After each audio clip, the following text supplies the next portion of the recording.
Meybeck were the co-chair of the section 10 in Palermo, section 11, understanding the food environment in the Mediterranean, interlinkage between sustainable diet and sustainable food system, and they are in the document, then the section main findings.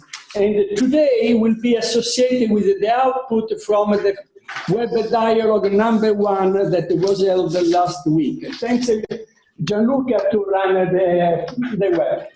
Okay, thank you very much, Sandro. Actually, as it was explained in the invitation, this conversation today is aimed at, let's say, making more precise the outputs of the conference in Palermo, and to identify some principles and some let's say, issues that can be taken in the next steps of this process of, let's say, of writing a strategy for Mediterranean diets and sustainable diets. Maybe you have on your screen or in your view the outcomes of the Palermo conference, and especially session 11 and session 7, with some points that could be the starting point for discussion. So maybe if you agree, I don't know if it is possible for the conveners to share the screen with everybody, so we can have a look at them, and then we start a discussion.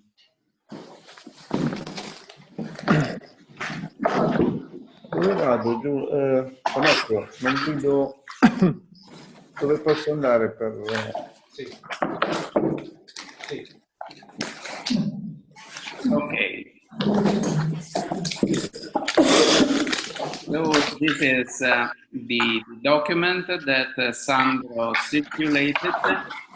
As you can see, there are two expected outputs. The first one is the identification of converging points of view and common action, and aggregating them into priority transformative actions.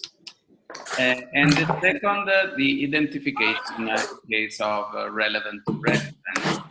So after having a first read of them, we should look at two questions. The first one, what are the points which you think most important and urgent, and why? So we can give also some references or scientific evidence, and these points and by whom.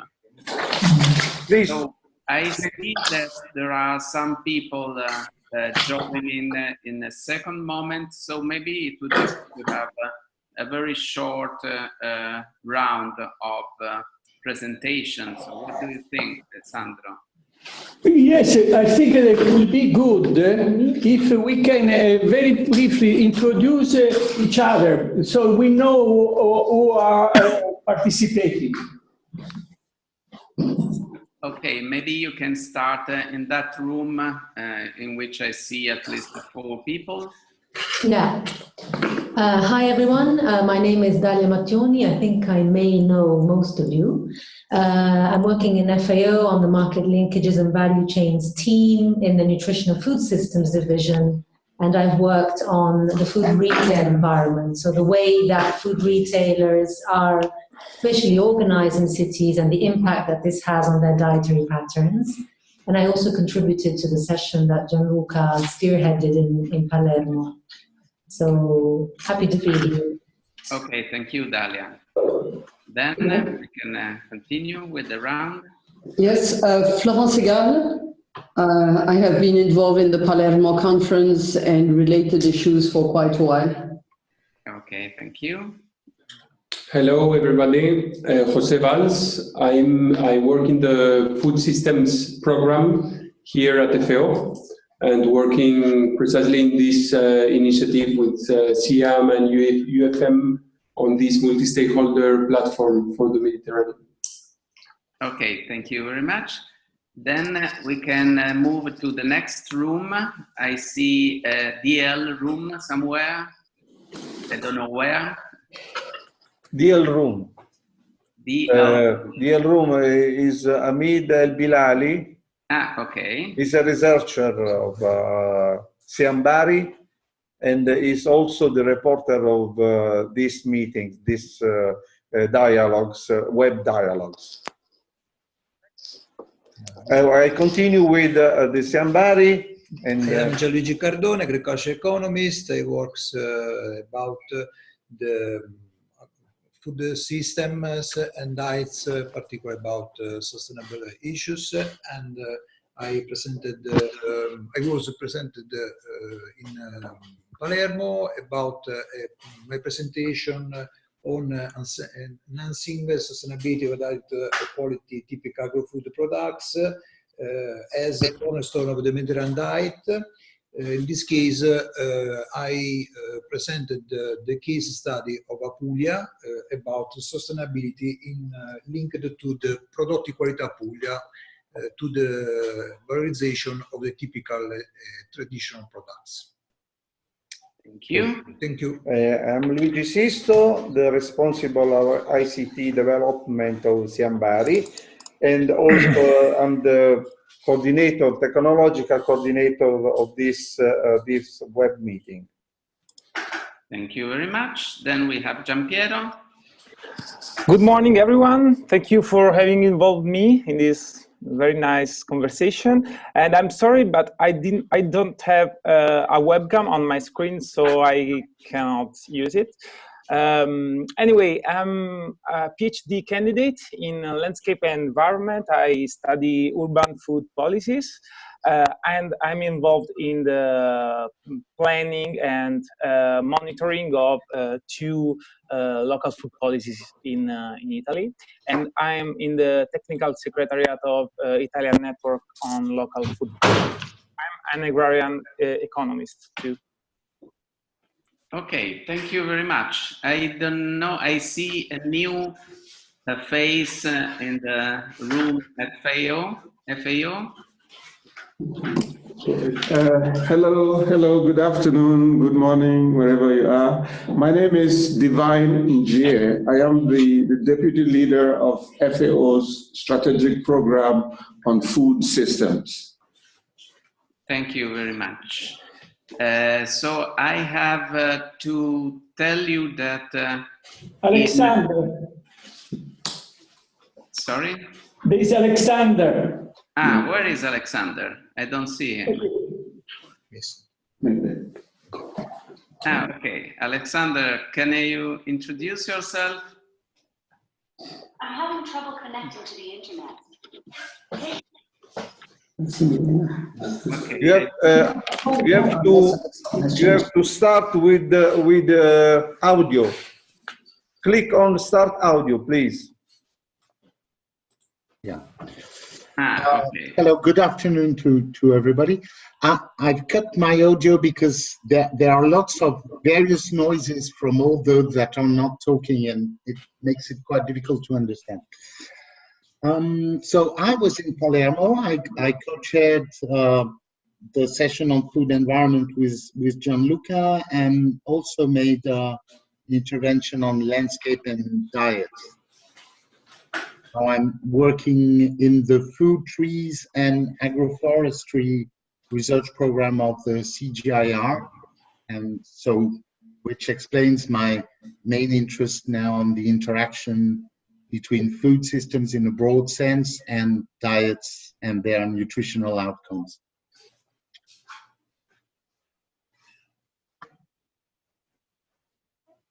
Thank you very much. And then I see on my screen Milena Stefanova, who has not the webcam, but I suppose she is here. Milena, are you with us? Yes. Can you hear me? Yes, well, we can hear, but don't see you. Please, if you click on start video, we can see also. I'm sorry, but my PC that I'm using in this moment doesn't have a video camera, so I have. Right. Okay. So sorry for that. But I'm Milena Stefanova from ENEA, an Italian Technological Research Institute, and I have been involved indirectly in the Palermo conference on the topic of sustainability assessment. And I'm working on the role of information and the way it can shape communication patterns while people speak about sustainability and what is sustainable food or sustainable diets. Okay, thank you very much, Milena. So I think we can start. I have to tell you that I will leave you at about 2:10. So I hope that Sandro or Alexandre will be able to continue moderating this workshop. I would start with the reading the main findings of the Palermo conference, if you agree. Yes, we can start from point 1. The point 1 is that recognition of food as a multidimensional issue, calling for systemic approach to look at a variety of interconnections at the plurality of outcomes of a food system. The second point is that there is very often too much emphasis on food and not enough on people. The notion of food environment invites precisely to focus on people, on their interface to food. The concept of food environment that embodies the material, social, and symbolic determinants of consumer behavior is worth exploring. The third point is building a food environment that supports healthy eating practices requires change in surrounding conditions. Lack of access to healthy food is the result of decisions of multiple actors. It cannot be addressed only by very narrow interventions, but requires transformative practice that confront inequalities. The identification of food deserts is illustrative of this approach. It requires, however, to go further, to realize that they are themselves the outcomes of the broader socioeconomic drivers.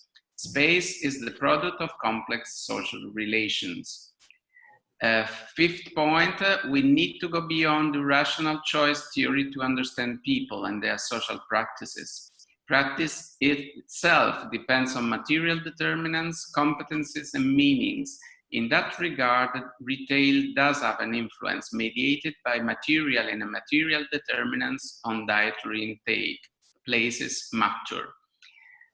Point 6, as shown by the example of Tunisia, globalization is changing food practices. There are also trends towards more proximity between consumers and producers.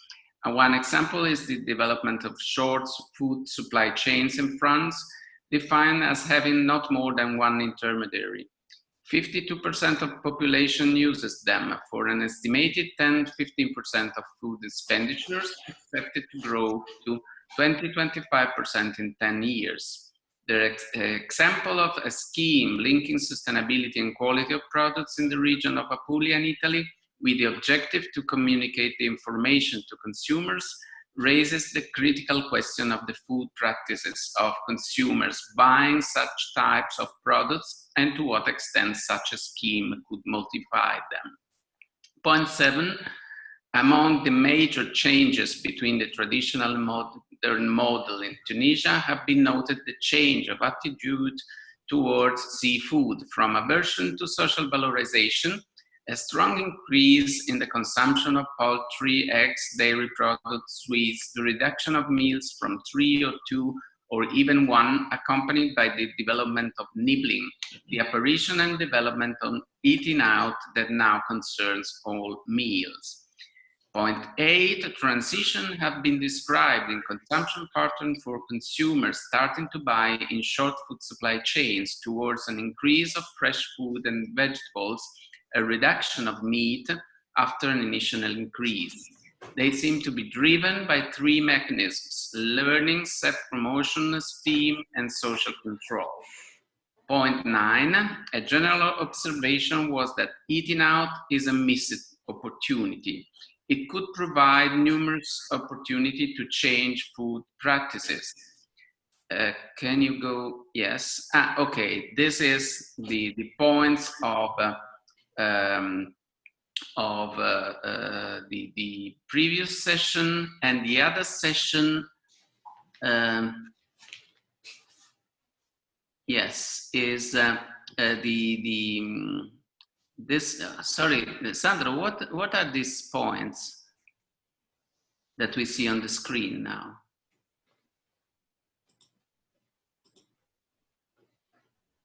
I think we can... yeah, you can stop. Yes, I think we can stop here for the moment. Yeah, we can stop, and then we see how we move or respect the output of a previous... because time is very short, so let's try to reduce this shopping list to give like a sense of which are the main point that you would like to discuss, and also especially if there are estimate of percentage where they come from, on which are the scientific evidence of 10–15% of food expenditure, for example, expected to grow 20–25 in 10 years, from where they come from, for example, story like that. Okay, so I think that we can to start discussing these points.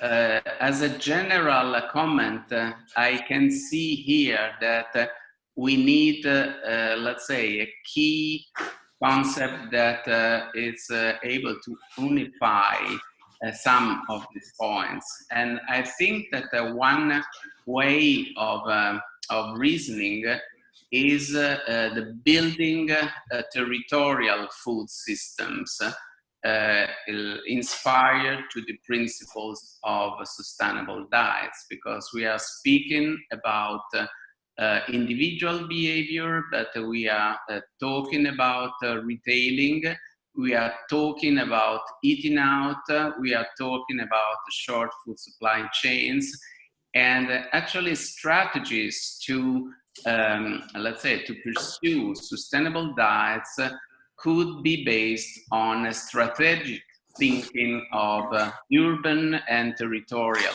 food systems. But I would like now to give the word to those who would like to speak and to comment.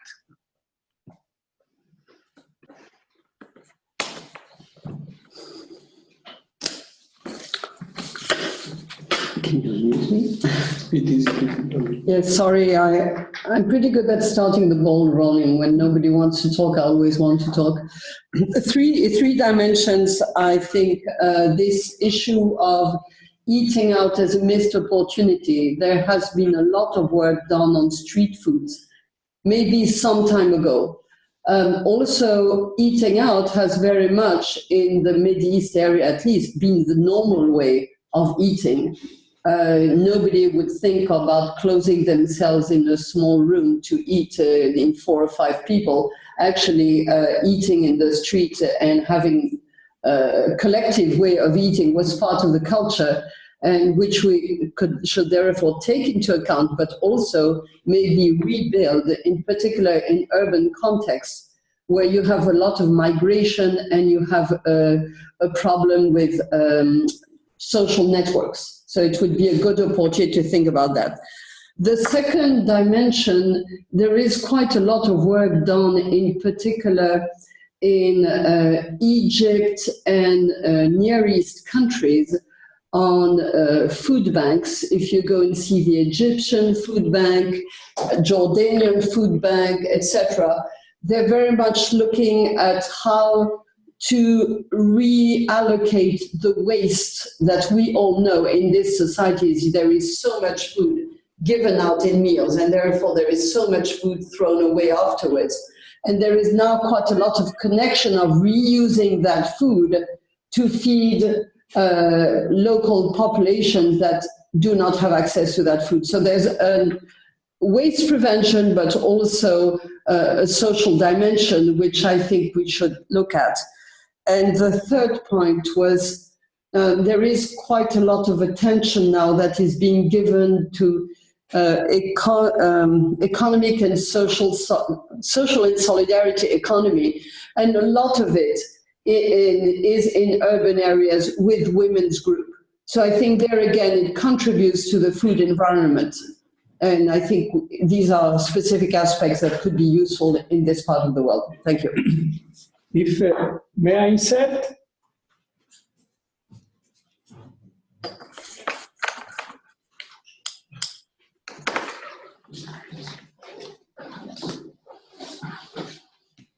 May I insert? In reference to what you, Gianluca, just said, building territorial food system or sustainable diet, I would really like to read number 3, like number 1 and number 2, they can really merge together. I have a problem with number 3, in reference to just what you said, the building territorial food system or sustainable diet. And we know very well, we started in 2010 together. In this case, in number 3, you build, it's written, building a food environment that support healthy eating practice. And then later, lack of access to healthy food. I have really some concern in the use of the word healthy food, healthy eating practice in the context of a building territorial food system on sustainable diet. Can you also with Alexandre clarify, maybe it is possible to recast the main funding number 3 to fit, I believe, more appropriate in territorial food system ground on sustainable diet. Thanks. Alexander, do you want to tell something? Or I'm not sure I've totally understood the point made by Sandro. I understand and agree that speaking about healthy foods instead of healthy diets is not the ideal. However, there was very clearly during that session the mention of healthy foods, for instance, fresh vegetables, fresh fruits. And one of the questions, which is particularly important, is how to provide easy access to these kinds of foods so that people can buy them at the moment when they can do their shopping, not shop once every week or once every month, as is happening in some countries. So there is the mention of healthy foods in that context. Maybe it would be better if we precise what we mean by healthy foods and say fresh vegetables and fruits, for instance, or fresh fish. And as I have the floor, just to insist on how relevant I think is the topic selected by Gianluca of building territorial food systems, because of what I have felt in general in Palermo as compared to some other events, which was really a very strong interest of some new categories of actors in our discussions about sustainable diets and the Mediterranean diets, namely local public authorities, townships, some civil society actors, and also some very important economic actors, hostelry, restaurants, local value chains, actors of local food systems, and For me, one of the issues is how to give the opportunity to all of these actors to work together around a sense of common identity, common purpose, for various reasons linked to the territory, which are both economic, social, health, sociality to a certain extent, with social values, and also culture, because this is generally what everything is grounded on when you speak about a local identity.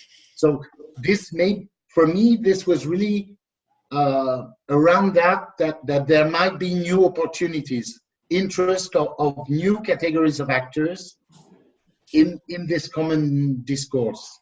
And to hear, we need to hear what they want, what they can do, and find ways to facilitate kind of collective actions of very different categories of people with very different interests.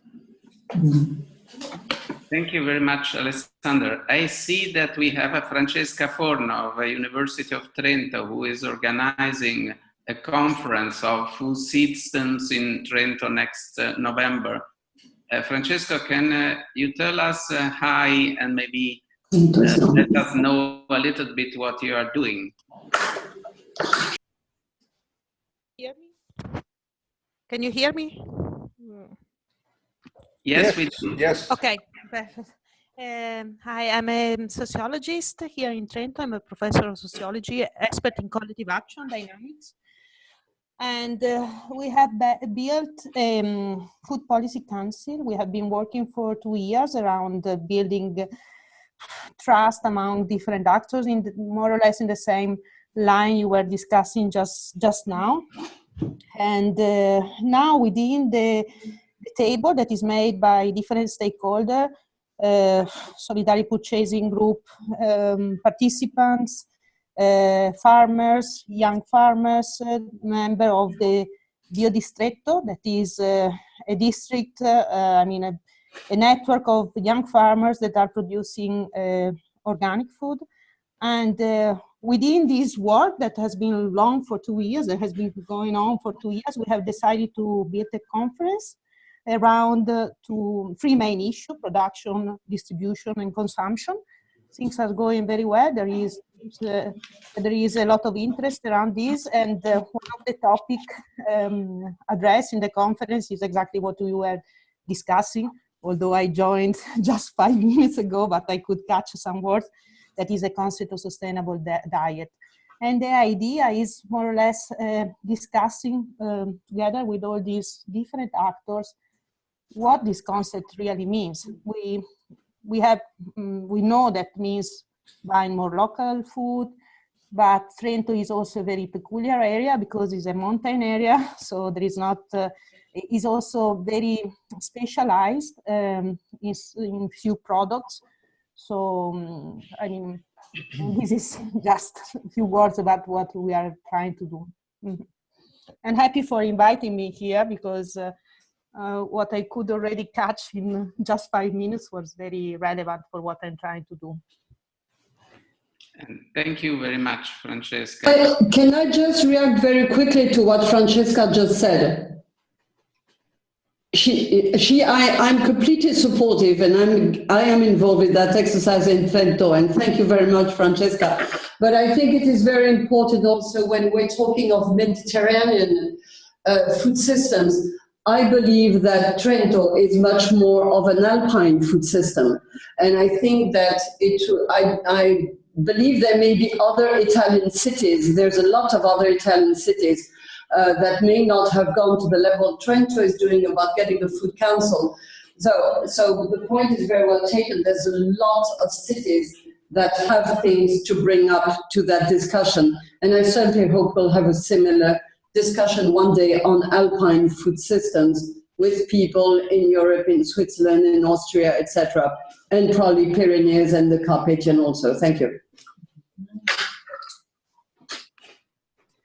Can I just say something on what we were discussing until before? I'm trying to come up with a reduced version of this list from what I understood. Is that okay?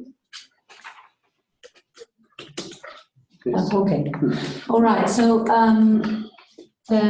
with respect to what you brought forward, so the importance of territorial food systems, which was also brought up, so short supply chains, let's say. I think that's very important, but I think if we consider if we come from a, say, healthy diets perspective, let me just stay on healthy diets now without going into the sustainable aspect. One of the biggest problems in the Mediterranean is a rise in overweight and obesity, and that has two sides of the coin. So people are not eating enough fresh fruits and vegetables and legumes. We know what people are not eating enough of. But they're also overeating highly processed foods, carbohydrates, and sugars and fats. So we know this. So working on territorial short supply chains will probably help with the healthy foods, what we're here referring to as healthy foods, which we can qualify, I think, when we discuss how we move forward. But the other side of the equation also needs to be considered. So if the work packages, I don't know exactly what this is leading to, but if it will be leading to further research and data collection, it would be important to understand the exposure that people have to these unhealthy foods. So which types of retail outlets, what's the relative price of these types of foods? Because there isn't really this type of information in the Mediterranean. Even if I think of Italy itself, we don't really have this type of information. So it could be worth looking into it. I know it didn't come up actually in the session, unless maybe it's under number 0.5, or, well, it's not really food deserts, I can't say. I think we're more in the situation of food swamps in the Mediterranean. But I thought that eating out would have been also an important aspect, because I think about at least 25 or 30% of what people spend in terms of food, then it depends on the quintile, goes on eating out. It's an important sector. Of course, street vendors are important, but we're also seeing the increasing penetration of certain types of eating out outlets, where there is a strong supply of foods that are high in salts, fats, and sugars. So what I'm saying is understanding the supply of the unhealthy foods would also be, I think, an important work to carry out in the future. Yes, Dalia, go ahead. Thank you, Dalia. I think, yes, this is very relevant. May I try to sum up shortly what has been said so far. I think that the issue of building territorial food system links very much to building food environments, considering that if, like in the point 1 or in point 2, putting emphasis on people, we could start on what are the freedoms of choice of people in a given context. So in a given city, in a given neighborhood, etc. It's not just about space, that is, it is correctly claimed in point 2, but it's a problem of a social and symbolic environment. On this regard, we can consider different and nested food environments. The first food environment is for example, in the neighborhood, the retailing or the, let's say, the outlets that can provide food to which it's possible to have access. But then there is an economic aspect related to relative prices. And then there is, for example, if you get into retailers, there is a food environment within the retailer itself, because the way you display food in the shop brings consumers to make the given choices rather than other choice. So having a systemic approach on all of this means trying to figure out at a urban level or a territorial level what is available in a given community, what can be sourced from the outside, and what is the balance between local production and outside production. And this is something related to to the policy level, to the governance level. And on this regard, I think that food movements, but more in general, public-private partnership are very relevant. And to this extent, I think that what Trento is doing and what other cities are doing in Italy or in Mediterranean areas can be very relevant to this, because we need to find a methodology to assess what and analyze what is the environment for consumers and what is influencing behavior. On this regard, I think that the issue of eating out is very important, because if we consider it in terms of symbolic input, so to the capacity to influence consumers' behavior, I think that eating out has a very big importance. So on this regard, this should be one of the aspects to be involved into a strategy for urban food environment. But I don't want to make it too long. I would like to raise comments from others. Can I? Yeah. Okay. Hi. And thank you. I would like to give back to you some of the lessons learned during the last American University conference in Rome. It was called Sustainable Diet and Sustainable Food System. It was very, very interesting for me to be one of the rapporteur of my session that was called Sustainable Spaces and Scaling. Actually, we talked a lot about what are food environments and how food environment impact on human diets. And actually, I would like to stress some points that came out of the conversation and from the conveners. We talk a lot about how public and private spaces influence dietary patterns and vice versa. So there is a seminal book by Caroline Steele that is called Hungry City that clearly states how spaces influence diets, and it's very, very important for in this situation, and in the Mediterranean countries is very, very relevant. And also we talk about the attractiveness of rural areas, so the born of the so-called the new rural dwellers of the Talibans of food, this nice expression that to express the new patterns, but also new symbolic, new cognitive relationships between food and dietary habits. Also, we talk about migrants. Migrants by force, by choice, but also by necessity, that now they live in our countries and they run most of our, for example, zootechnical activities. We also talk about dichotomies and also linkages between words as urban and rural, between mountains and lowlands, between marginal and urbanized areas, and also the role of urban agriculture and urban gardening in shaping our diet.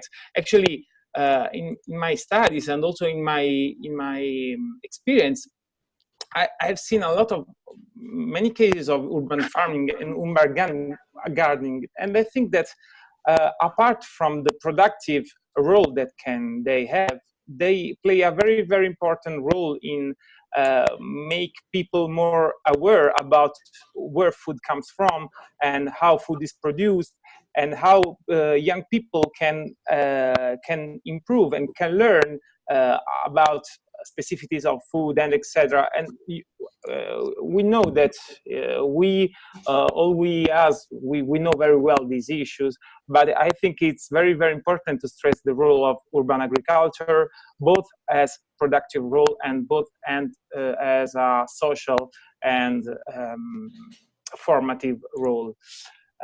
So this is my contribution. I wanted to highlight the role of food environments and how food environments can shape our diets. So thank you for involving me.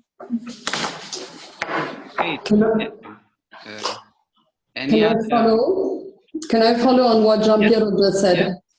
Yeah, I was actually starting to count, but there's probably something like 30 or 40 cities in the Mediterranean area that has signed the Milan Urban Food Policy Pact. And there has been, now it's been going on for 5 years, and there's a considerable effort that has been done to document the practices these different cities had. And as you might remember, the Milan Urban Food Policy Pact was all about getting mayors to promote sustainable urban food systems. So there have been already a couple of publications, was funded by Barilla, and this year there was a publication with FAO, RUAF, etc. There's a lot of experience there. And what we are doing, I think it would be quite useful to contact those different cities and actually have a kind of looking at what are the things they're doing in Mediterranean cities in order to elicit those different dimensions that we could be using for sustainable food system in that area.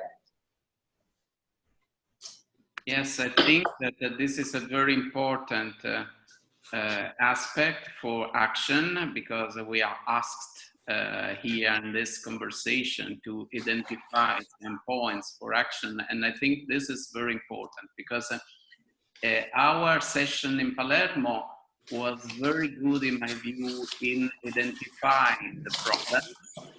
Maybe the issues of policies were not considered much because maybe it was not the case in that workshop. But I think that a way to turn this concept of a food environment into policies is really to look at the urban dimension of policies and try to see how this urban dimension may affect dietary change. And I think that, yes, contacting the cities that are doing this work, and sometimes without any resource, because we have to consider that we have agricultural policies in Europe, but we don't have food policies with any support. So what the cities are doing is just to try to raise funds in order to carry out projects, but sometimes they don't have staff, they don't have any money to run support schemes. What I don't see in these points is the role of a public procurement, which normally in the issues on food environment, it's considered very important. So I may suggest to consider it as well as one important aspect of food strategies and to building healthy food environments. Yes, Sandro. Yes. By taking as experience the first web dialogue that we did, the risk is that we speak in a very vague, open way, and it's very difficult then to reinforce the main findings that were already identified by opening a new discussion. Then also was difficult at the web of the last week to close at the end anything. by the moment that also you are leaving shortly, Gianluca, I really will try to raise the attention about what was the main finding that you wrote with Alexandre in order to understand how this are coherent with the discussion. Like, for example, I go back with what maybe I was not able to say properly.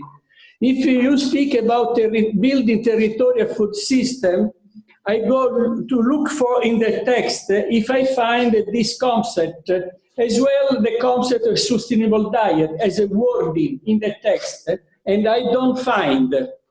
If now I find, for example, procurement, like you said, I don't find. So I really would like maybe to suggest a different way, to have a dialogue, but then you, Alexandre, try to revise the main finding, and like for the others, we're trying to reduce it to maximum to 5 main points, because we have really to try to have a grid that is possible then in some way to associate.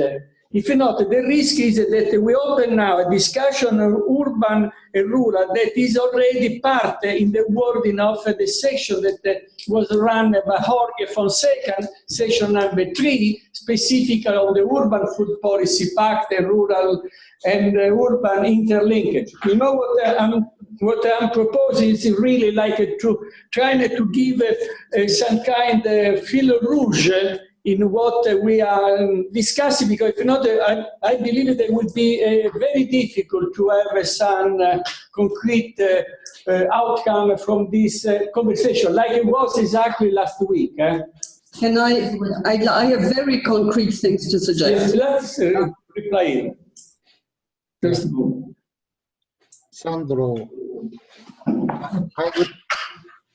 I understand your concern, but I'm not.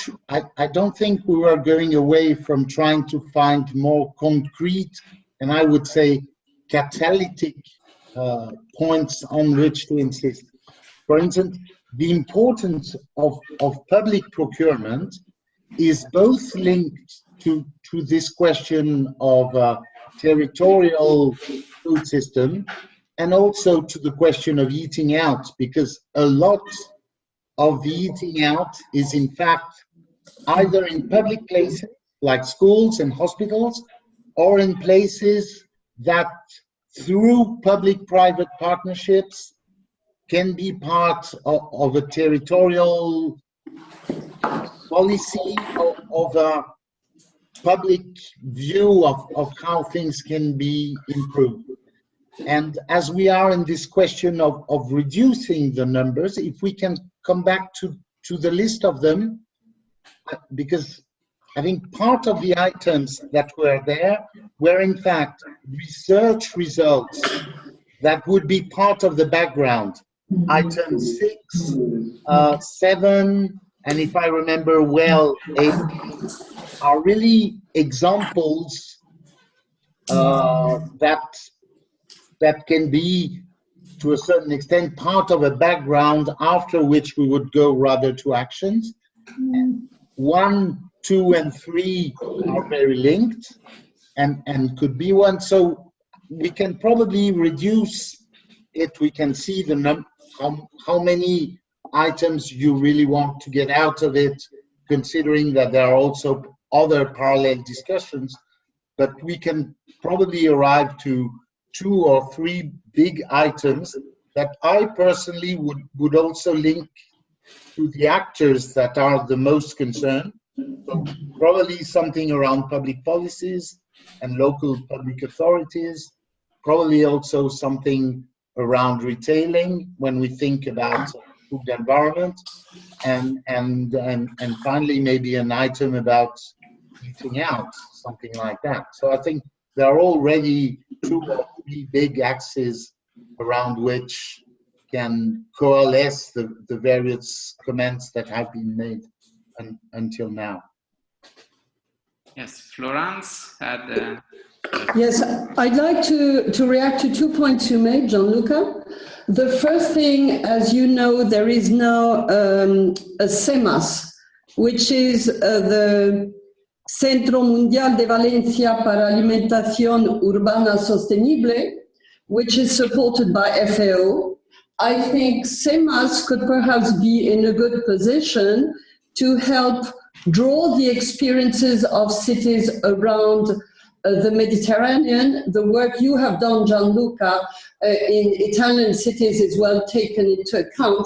There's a lot of work that's happened in France and Spain, but also in other countries. And I think we could very concretely approach CEMAS and the cities that have signed to say who is interested in documenting what they've done. And there's already the example that was done this year for other cities. So the format is there, and it would be fairly feasible. The second point was the one on public procurement. You will be interested to know that on 31st of October, that is this Thursday, there is going to be a meeting held in FAO with the people in FAO, but also WHO, UNEP, and whoever else there. They're all going to start pooling what they've already done in public procurement, because they do see this as an absolutely key dimension. So I think here again, it's not an idea that's floating in the air. This was very much as a follow-up to the meeting in Montpellier that was 3 weeks ago, and that was the annual meetings of the mayors of the Milan Pact. So I think these two things are extremely concrete and would fit in very nicely in the follow-up of the Palermo meeting. Can I add something along those lines? Sorry, just to, because it's very linked. And what you were saying on, you know, there are cities who have, who have intervened in terms of food environment. And I don't know about the center in Valencia, but I'm sure that the World Cancer Research Fund, it has a big, if you go into the website, there's a big Excel sheet and there's a big repository of food environment policies. So what countries have concretely done under the various components of the food environment to make it healthier. For example, most of them have been carried out in rich countries, in high-income countries, in the United States, in Australia, in Northern Europe. So I think, I don't know exactly what you're planning to do with all of this, but if it has to be part of your background, let's say, work, it would be worth looking at this, also because some of these interventions have also been evaluated by universities. They've been evaluated positively, so they could be good food for thought for some cities. I know that GAIN has, let's say, taken the cue from what the Nourishing group has done, and has just come up with a publication which it has presented in the Montpellier conference, called something like... This is the document I was referring to. Okay, menu for Montpellier, the city, menu for local governments, on what they can do for food environments. So I think if you take that publication plus the Nourishing website information, that would give you a pretty good idea of what cities have done around the world to increase the consumption of healthy foods, if we want to stay on this controversial dichotomy, and to make it less easy or less appealing to consume the foods that are high in fat, salt, and sugar, the ultra-processed foods. So just to let you know that this has been going on. Okay, thank you very much, Dalia. I think that yes, to meet the expectation of Sandro about giving some key issues and synthesizing, I very much support what Alexandre was saying, that we have discussed about several things that converge in the same point. In order to build the sustainable food systems and sustainable territorial food system, we have to look at how people make choices. And on this regard, our action and our positioning in the, let's say, the landscape of urban movements, urban strategies, etc., is to remark the importance of the food environment, not only as a spatial dimension, but in its social and symbolic dimension. So, in my view, first point, recognition of food as a multidimensional issue is still the first point. The second is very much important because it is about people, so we have to put people at the center of our analysis of the food environment. Maybe the third point can be let's say, the gateway to speaking about food systems, because food system and sustainable diets are in the title. So to a certain extent, we discussed about them at length, but in this case, we have to link what can a territorial food system do in terms of improving food environments for people, considering the several dimensions. And on this regard, I think that the point number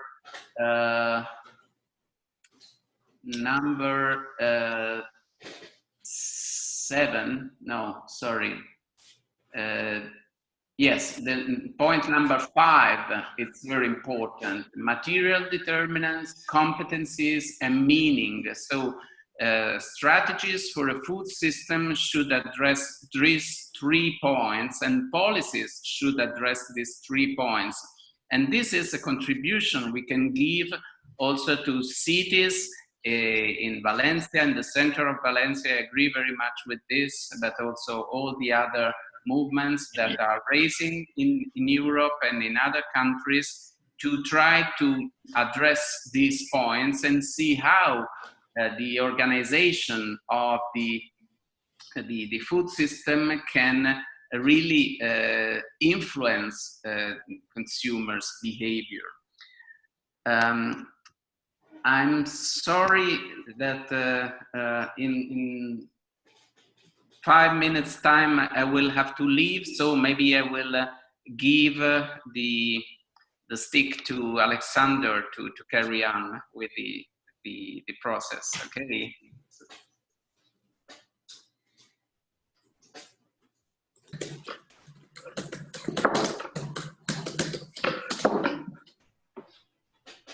Okay, thank you, Gianluca, and I hope Sandro will help me to carry the stick until the end, and especially if, and I think we're already in that movement, we are trying really to get out what are the leading principles, not only around food environment in itself, but about food environment as a key element of the whole strategy of constructing a way forward after Palermo towards more concrete actions and results. Am I right, Sandro? That's the purpose. Yes, and we have also to try to see to create next time with urban, the session urban and the session culture, because they are very close. But today it was not possible to have to associate the others. So this we are trying to understand the format, but it's what you said. You know, it's very limited for the participants that are participating today.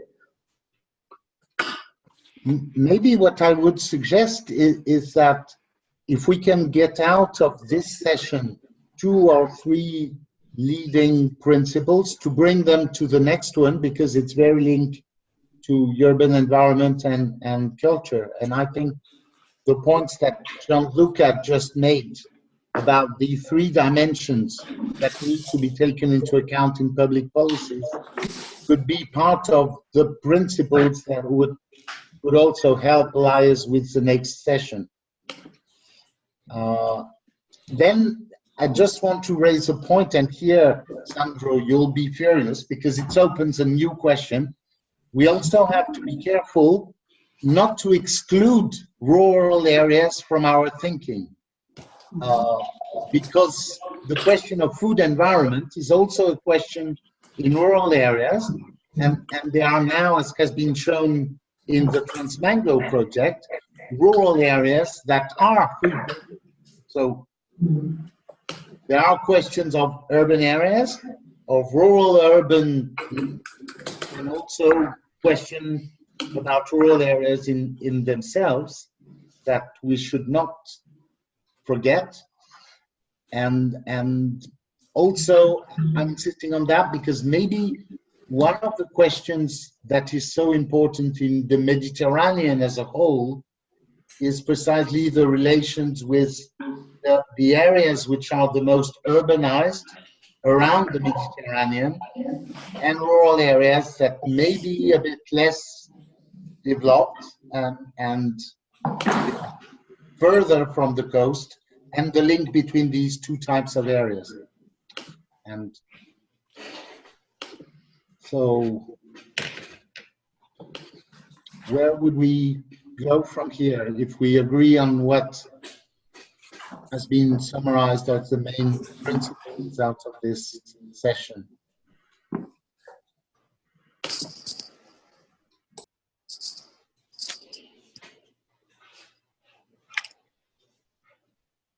Okay, so I'll go on.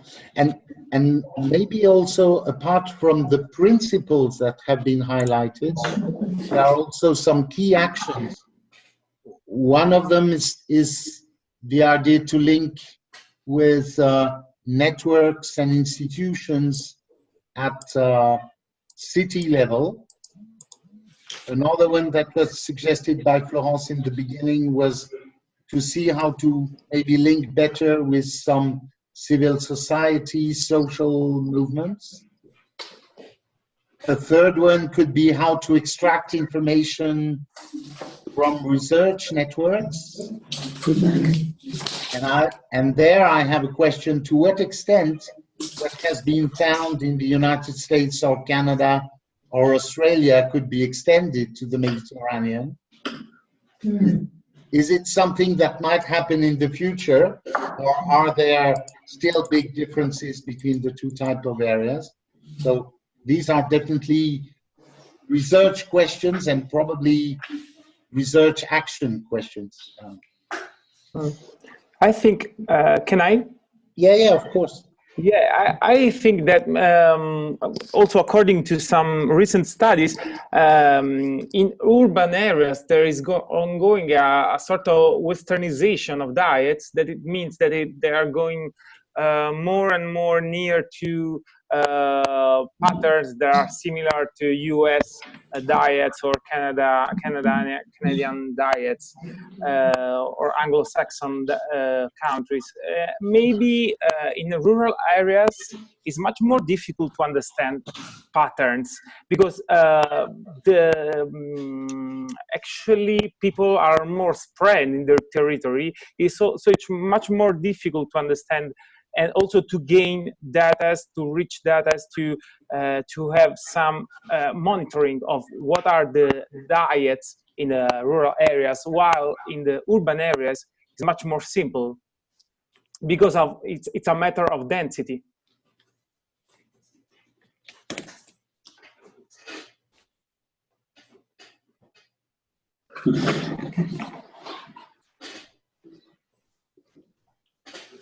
This being said, I think everybody agrees that this is something that's happening all over the world, westernization of diets. But there are still questions about how it happens exactly in various contexts. What are the exact drivers of it? And one of the questions I was thinking it when we have these discussions on two different issues. One is not enough access to healthy food, and another one was too easy access to unhealthy food. One of the questions that for me still needs to be solved is, are there competition between the two, or are there different kinds of drivers at play?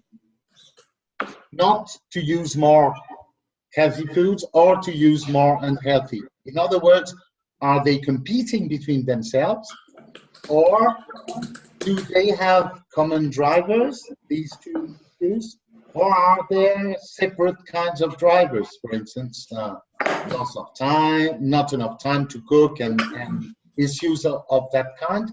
And there might be value in trying to understand more of these, because these are at the interface between food environment, capacities, behavior, and probably acting differently in urban and in rural areas, and in the middle in small cities, because we tend to think that urban is a kind of homogeneous thing, or we talk about it like that, but there are very big differences between big cities and small cities, center of cities and suburban areas.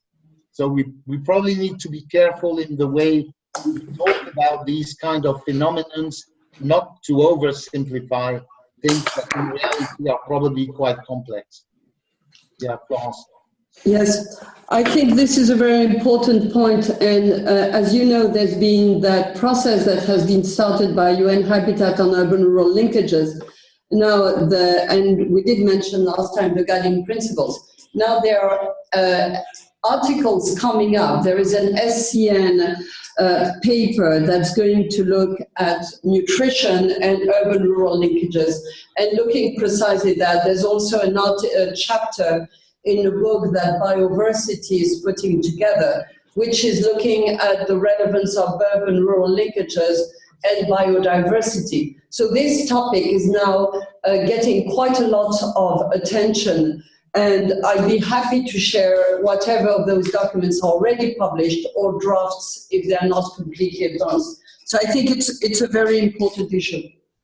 But it's not new issue, that said. There are now, what is really interesting is our conversation is really coming at the crossroads at a whole series of processes that several of us are involved in on different angles, and the challenge is indeed going to come with that common position.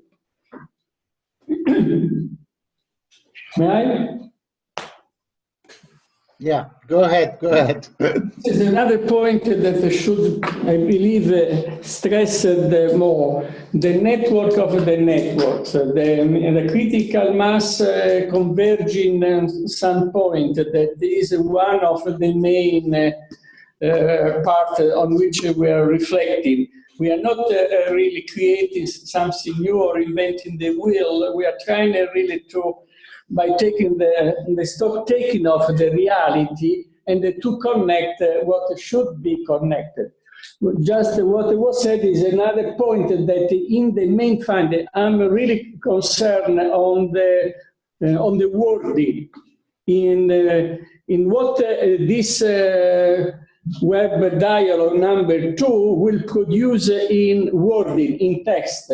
If it will be possible, like to associate the procurement and the meaning of eating out, then to precise what means healthy food, that is really a controversial story, politically speaking, with a lot of countries against that we have also to reflect on that issue that is very sensitive. And what just Florence reset for again, that there are many converging networks that exist. So if it's possible to highlight this converging you call network, the network of the network, but in the text it will be very important that there is some kind of result that we can share with the section on urban and rural and the section on food culture in order to give it to them something. I don't believe at this point that we are able, if you want, but I don't think that it's too much feasible to pass through the output from the last week web dialogue, because I think that we should maybe put more collaborative time now to try to understand this main finding from your session, Alexandre. I don't know what you think because Gianluca already left. Sandro, we still have 45 minutes, which is at the same time not a lot of time, but also a lot of time. If you consider that the priority is to finalize the wording of the main outputs from this session, if somebody can have access on the screen and modify on the screen, we can do it immediately. No. You can do because you were insisting on it. Huh? Can I? Another option can be to consider the other package of recommendations of the first dialogue and see how they can relate.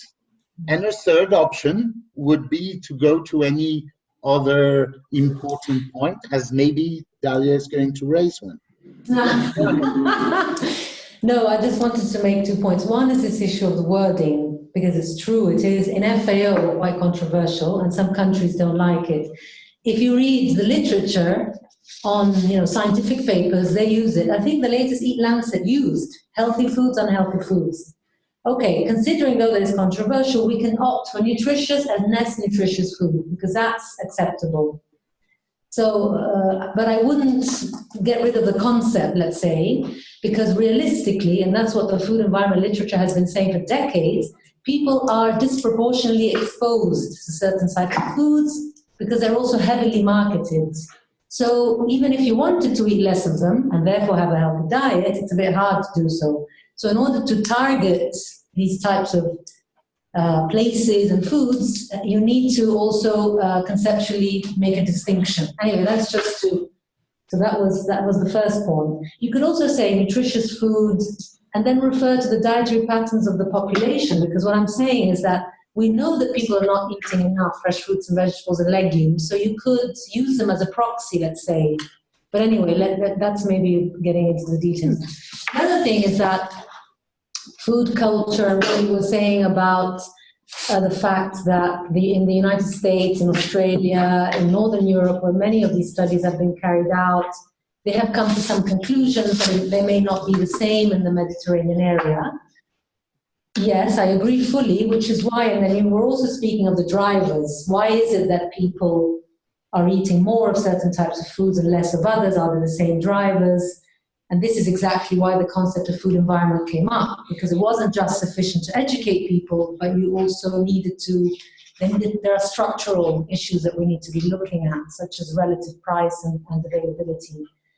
So there is a bit of a consensus on the drivers, the fact that you are overexposed to certain types of foods, the relative prices have changed, but it's also true that the retail environment, for example, in the south of Europe and the north of the Mediterranean, is not the same as what we find in the United States, in Northern Europe and in Australia. So, for example, it presents certain aspects, such as traditional food outlets that sell the fresh foods that can help, that kind of don't really exist in the United States, or they've been reintroduced with farmers markets. So what I mean to say, just to cut it short, is that we would need to collect the qualitative data on why people eat in a certain way. So it's important to have information, quantitative information on their dietary patterns, but we also need to collect qualitative information on reasons for choosing certain ways of eating and others.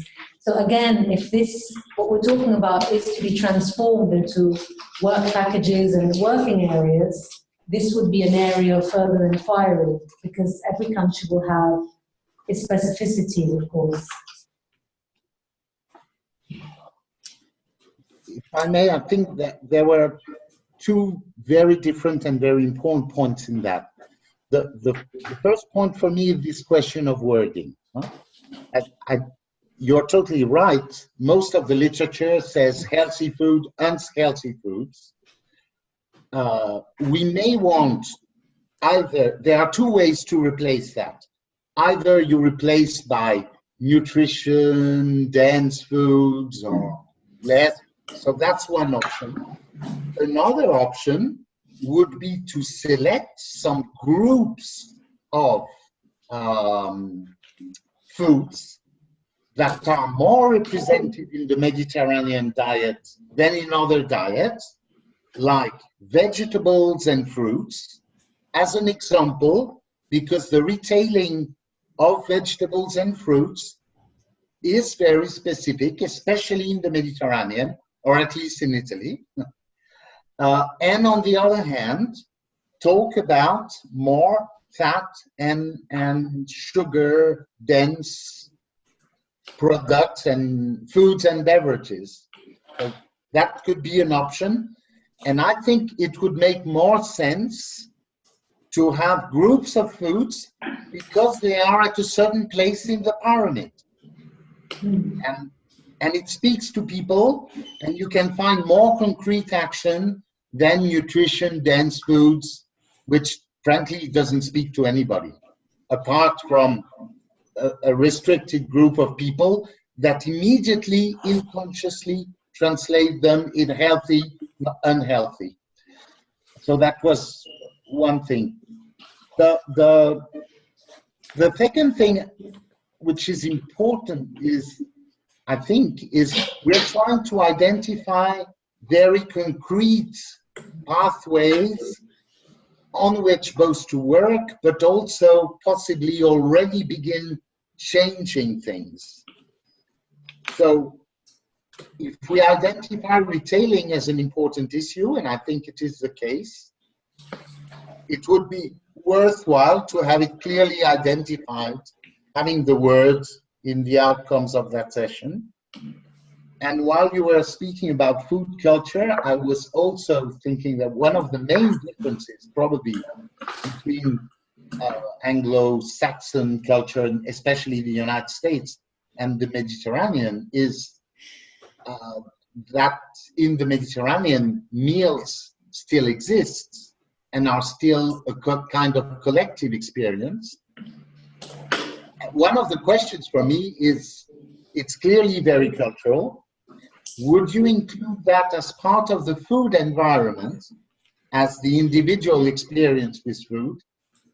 Or would you restrict the food environment to more place-based and or broadly interactions between an individual and the society as a whole, like through advertising, for instance? Because I think these questions of how the meals are taken, with whom, for how long, is also an important part of the question. For instance, for how much time do you stop at lunch? Do you still have a lunch or not? This is something very specific.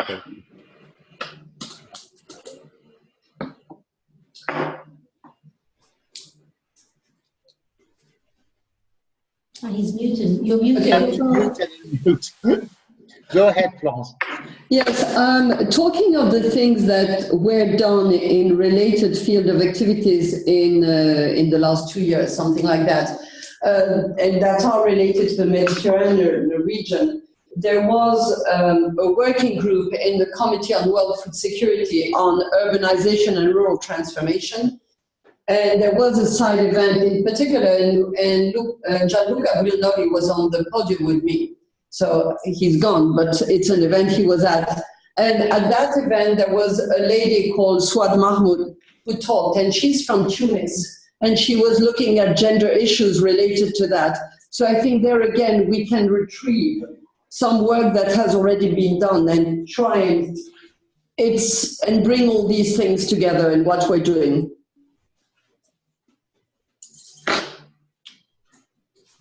Okay, good. And one other point that was highlighted by Sandro and linked to what one of the questions, this issue of networks and networks, and how do we retrieve what has been already done in such a way that it's immediately usable? What kind of format? What would be the best way to do it? And also in order to be sure that it can be both upscaled and outscaled, because context is very important, And the way you take out of their context experiences to bring them in another context requires either adaptation or to have people explaining really why it has worked and not worked with all the details of the initial context. Any other further comment on that?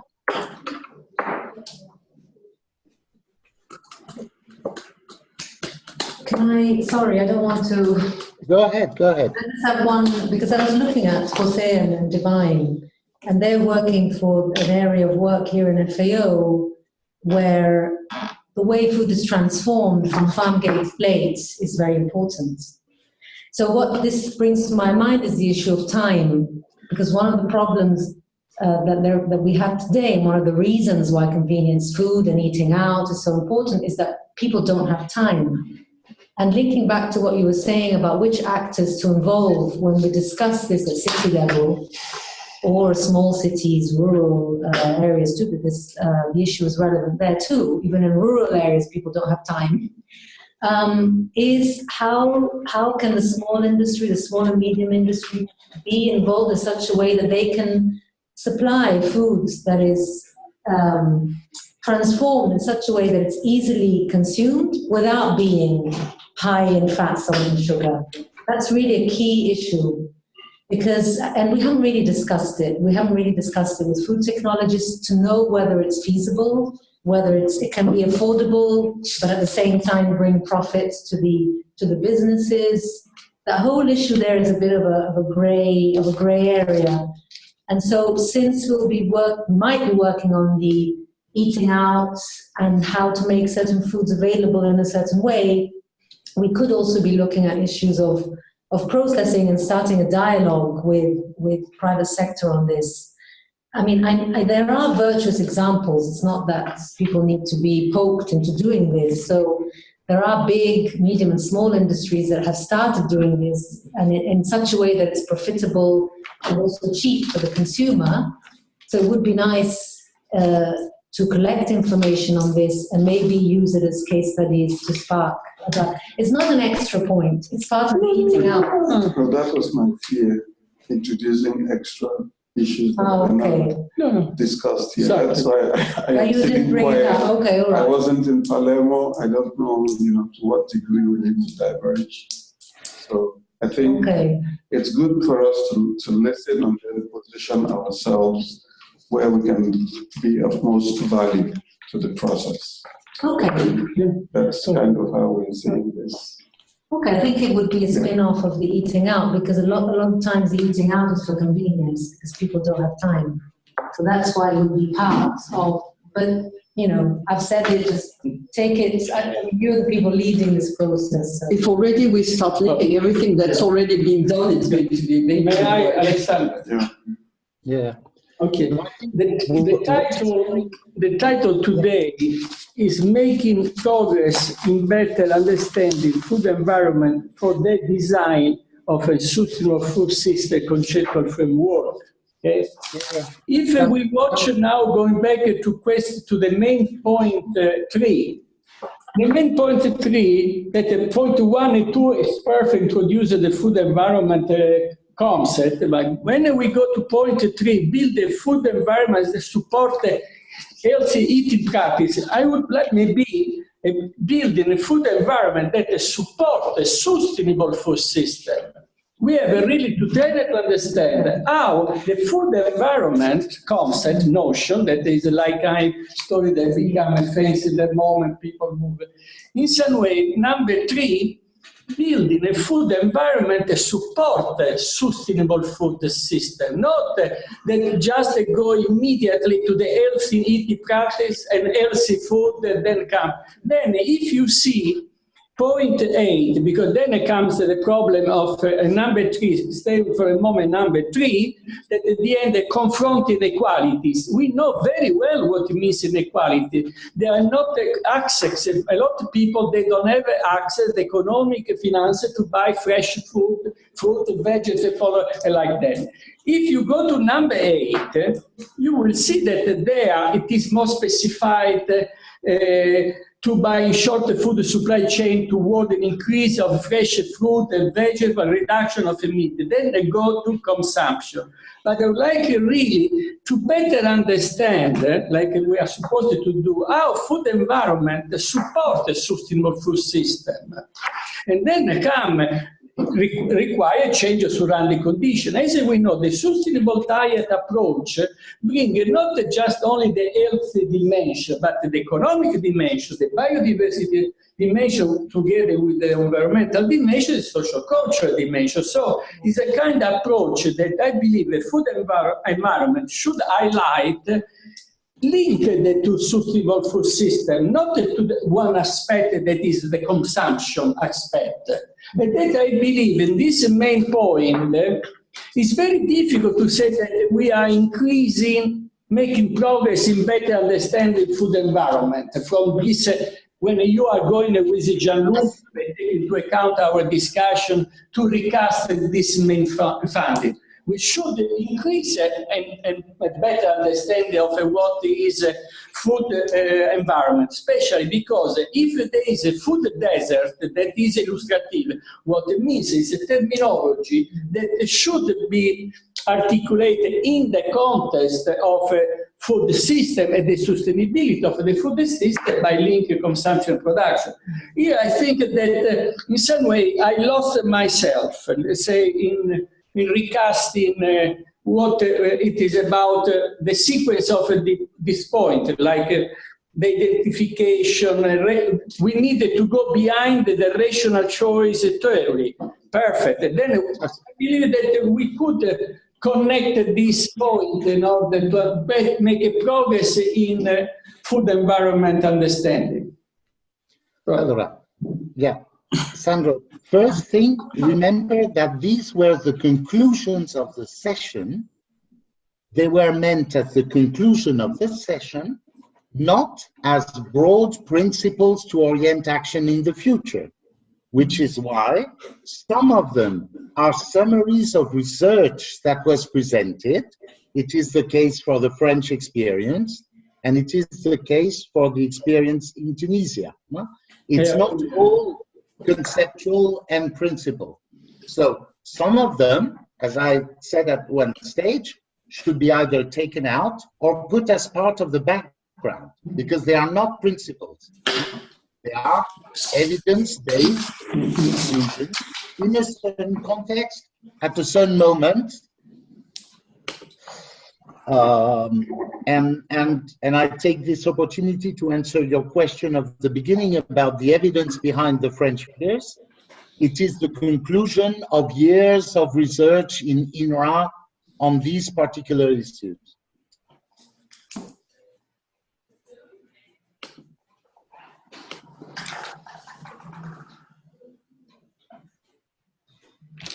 Yep. Sorry, I think I lost you at one stage. Then you were talking about the fact that food environment, we seem to be very focused on consumption and forgetting the rest of the food system. But this is very linked to our entry point. The food environment is the interface between the consumer and the rest of the food system. So our entry point is precisely this relation. The rest of the food system can be related to it, but as it regards influence this interaction. But this can also go both ways, because it is true that the consumer also has an impact through his choices, practices on the whole food system. And maybe coming back, because I think it could give us a very good example of how we can figure it out, on what Dalia said about this question of time, because this is probably one of the most important drivers of changes of our food culture, the change in our use of time, and it's probably also still one of the biggest differences between the Mediterranean and, for instance, the United Kingdom, where a very extensive study has shown that average time to prepare the meal of a whole 5-person family is 8 minutes. So this question of how you manage time is a very important one. There are two options. Either you have convenience food and something that you just put in the microwave, or you go eating out. And this question of eating out can be, it includes going out to buy ready food and taking it back home. It now covers, in some countries, 75% of the meals. So it has a huge role to play in the way diets are going to evolve. And it may be easier to have healthy meals eating out than healthy meals prepared by the industry to be stored for 2 months before being used, including for industrial processes reasons, and also because of the way people interact with it. And one thing that is sure, by definition, I would say, eating out probably provides more jobs per calorie, and so is more sustainable in that perspective, and also probably more social contact. So it's really, it may be a very central question. And even further, I am wondering if the question of food desert shouldn't be also reconsidered with this angle of eating out. I mean, not only where you find food, but where you can easily find healthy street food at an accessible price and culturally accessible. And this may be also still one of the characteristics of many Mediterranean countries or areas, also in some areas in Asia. So, and it has to do also with urban policies. It is also linked to tourism. It is also linked to migration. So there are plenty of issues around it, even if, as Sandro very rightly recalled, it cannot be totally taken out of the whole food system as a whole. But it can be a very interesting entry point. Do you spare time by industrializing or by developing small-scale eating out, small-scale industries? And speaking about the thing, just one more point about the question of ready-made foods, and particularly the 4th and 5th generation of salads and vegetables, which is now being extremely questioned because it uses a lot of plastic. So there might, at one stage, there will be trade-offs between food losses and waste, use of plastic, ready-made foods, and in many cases, eating out or having readily available products in the street might be a better way to manage these trade-offs, because they substitute labor to plastic to a certain extent. But of course, it has also a cost. But it has a cost that brings income to other categories of people. And we must not forget that all over the world, people working in the food industry as a whole, from farmers to retailing and distribution, are the less paid. So giving more money for your food is also a way to give more money to some of the poorest categories of the population. And from a sustainability perspective, it does make sense. I'll stop here. Add migrants to what you're saying, Alexandre, because that's where you have I live near Piazza Vittorio. All the people that are serving food, they're all from Bangladesh. Yes, so I think it's a key way of inserting migrants And diversifying diets. Yeah, totally agree.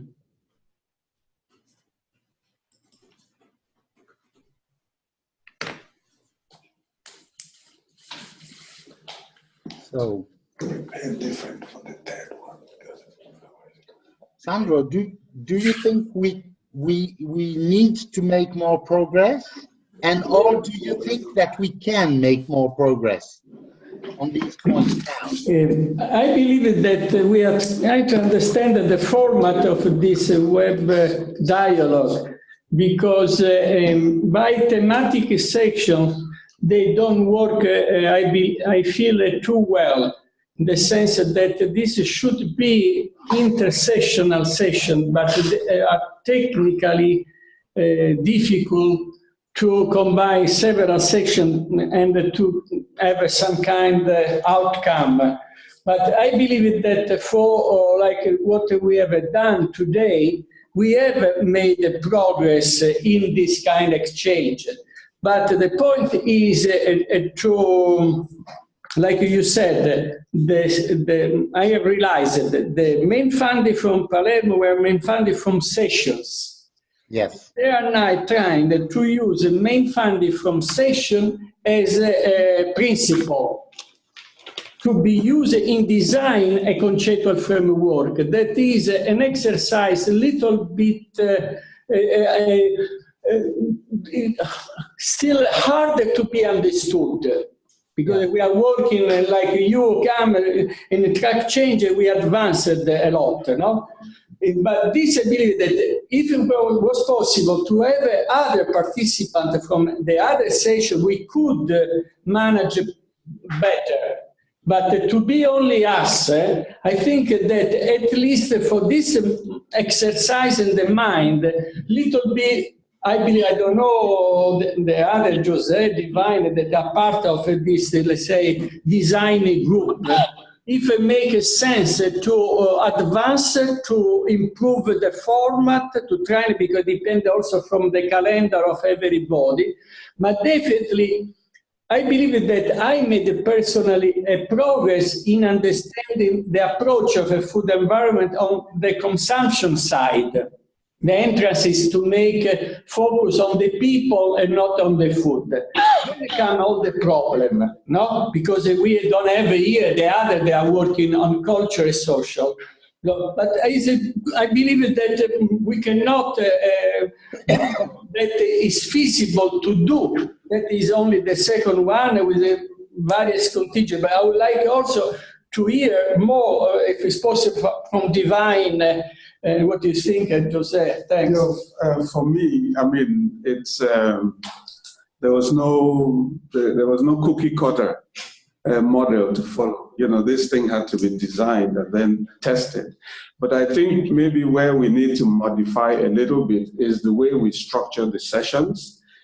I wouldn't diverge very much from the points that you've listed here, but probably begin the meeting by confirming out of what is listed a number of 3 or 4 issues on which you would then identify how the collaborative framework needs to work, who is doing what, and who needs to be connected with what. I think that's, to me, what is missing, how we move towards that multi-stakeholder platform.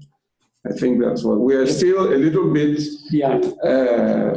developing the theoretical discussions. I think we should limit ourselves to what is here. It's probably not exhaustive, but it's also okay to move forward to the next stage. We cannot redo a Palermo conference again here. I sense that we are doing that a little bit. Thank you. Yeah, well, I agree. I agree with Divine, and maybe for the next sessions, maybe. Welcome to the Newspeak.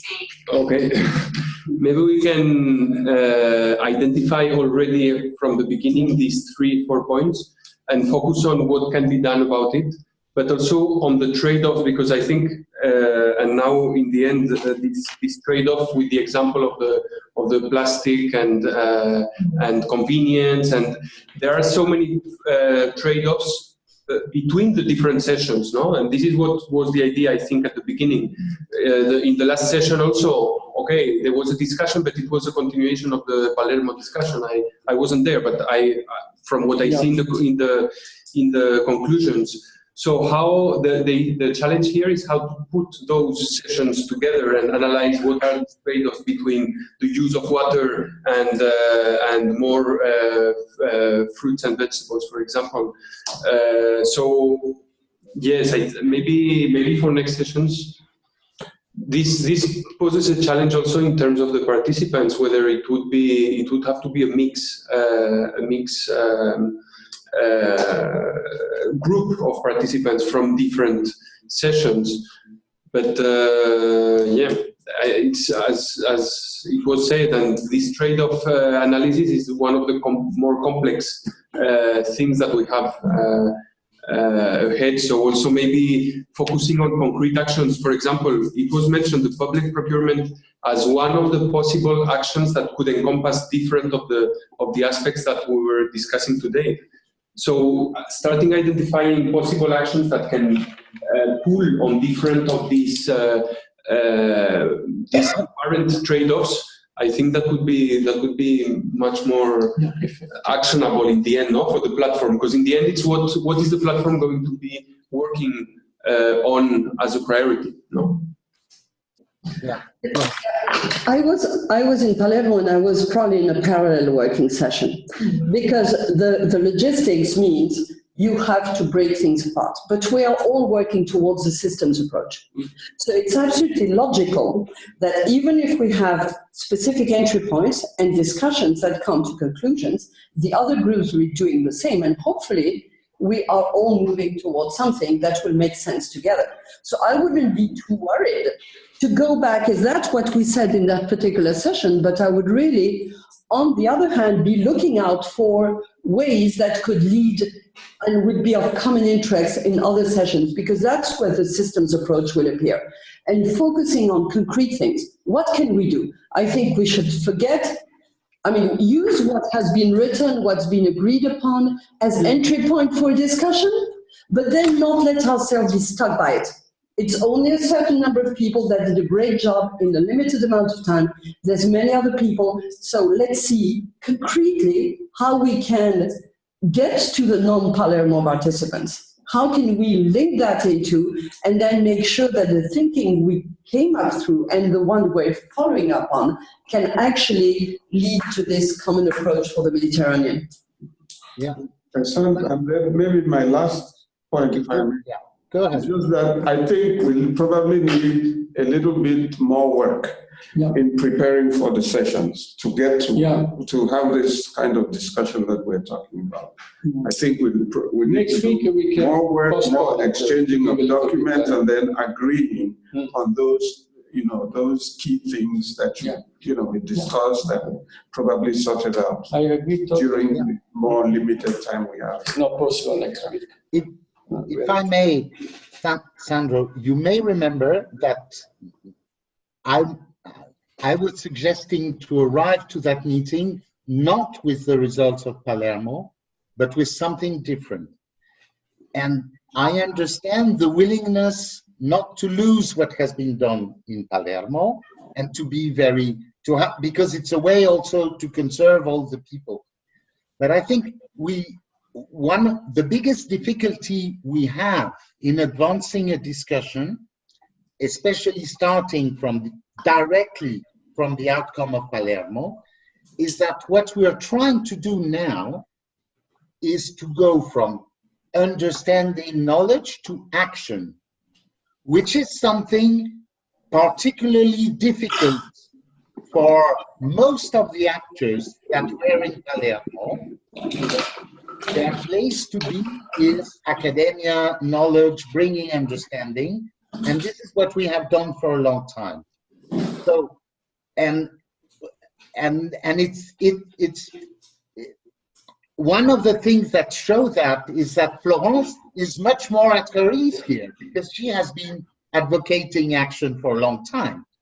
So I really think that it would be much easier for the next conversations if somebody, maybe 2 or 3 persons, take the conclusions of one session or 2 or 3 sessions and say, hey, what does this mean for me in terms of action? And to extract 2 or 3 things that can be circulated before with other people, and then are brought and discussed. Because if you look how this session has gone, what has been so helpful is that there was this mention of focus on the person, because it gives an orientation to action, it gives a motivation for collective, for public authorities, so I think it is these kind of things that we need to find in the conclusions of other sessions, having really in mind action as the objective, which also means identification of actors and also possibly conflicts of interest, constraints, potential trade-offs, identifying some of the catalytic points where we want to act. And this would trigger a different kind of discussion than the one that we had in the sessions in Palermo, but which, to a very great extent, we already had in Palermo, in the corridors, in the coffee breaks, and during the meals. Yeah. Sandro, would you agree with such a way to do things? Because we are at the end, I would like to ask it to Gianluigi Cardone if he has something, he was part of the session, never spoke, he has something to say, because then I believe that we have to thank Giampiero Mazzocchi, Francesca Forno, that they were part of this new way to proceed, not to stay in the memory how was Palermo, but we are already moving after this second experiment after Palermo by recasting the format, trying to understand. This will also initiate a closer collaboration with FAO. This web dialogue were initiated by CIHEAM-Bari, and then we are really consolidated the relationship in the content with FAO. That was also the Monday when we will start to collaborate together in the format, as well as with the UPM in a later stage. So this is a moment in which we can really start to better focus. I don't know if Gianluigi Cardone has something to say before that also we close. For me, today, I like to understand the mission of this dialogue, because I was out for this process, and I am available to give my and our colleagues contribute to the discussion. Of course, in this basket there are many issues, and it's very difficult for me to synthesize what is the priority for the future if we want to collect different ideas from different and this multi-participatory approach. Quindi for me, I want to understand more the mission of the discussion for give our contribution to finalize the aims after the Palermo conference. For example, I like to give more attention to the promotion of the typical products, because the link between the median diet and the territory, for me, is very interesting. Explain to consumer the awareness of the customer about the added value of the typical products. And of course, speaking about sustainability, the customer wants to have more clear and guarantee about the origin of the products, because sometimes there are fraud, there are problems to is clear the origin and the quality, and of course the sustainability products. For this, I want to give more attention to these aspects, to link between the territory and the local products, typical products.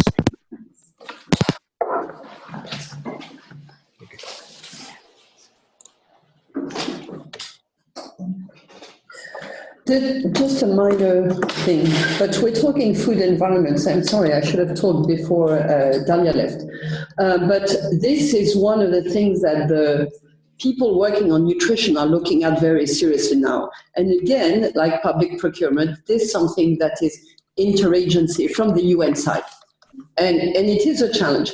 And where I come there is that when we're talking FAO and WHO in the Mediterranean, well, it's also the people in the Cairo office and the people, well, especially I think the Cairo office is, and you have WHO, which is in Alexandria. And Alexandria and Cairo are probably the ones that have been working on some of those issues from the FAO side.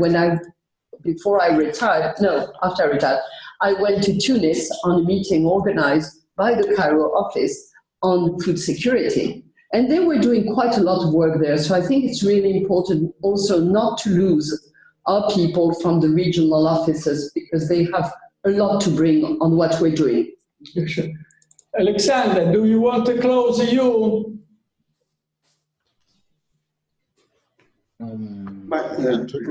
Yeah, so briefly, I think there are two different points. The first one is we agreed on a certain number of important principles that can drive action in the future that will need to be carefully worded using the text from where we started, but only as a starting point, having in mind the objective, I would say, to deliver 2 to 3 broad principles using the food environment not that as an end in itself, but as a mean to potentially transform food systems for more sustainability of food systems and more sustainable diets. So that's globally one first conclusion. There was a second big conclusion that was more related to how to conduct these e-dialogues, and with globally the idea that even if we're starting from what has been said in Palermo, it has to be reprocessed in order to be an easier start from a discussion towards more action and to better merge various sessions as much as possible. And yeah, thank you everybody for the very rich discussion.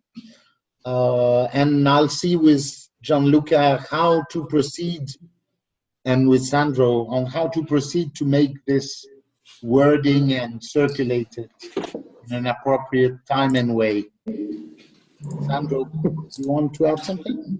Thanks very much, and we will be in touch how we continue. Thank you. Giampiero wants to say. Giampiero, you want to say something? Okay. Thank you. Grazie. Thank you. Grazie. Ciao, ciao. Ciao. Bye bye. Bye, ciao. Ciao. Caricate il video, mandateci il video che è importante, per favore. Va bene, sarà fatto. Grazie. Dai. Bye. Bye. Bello il video. Started to work on the next one.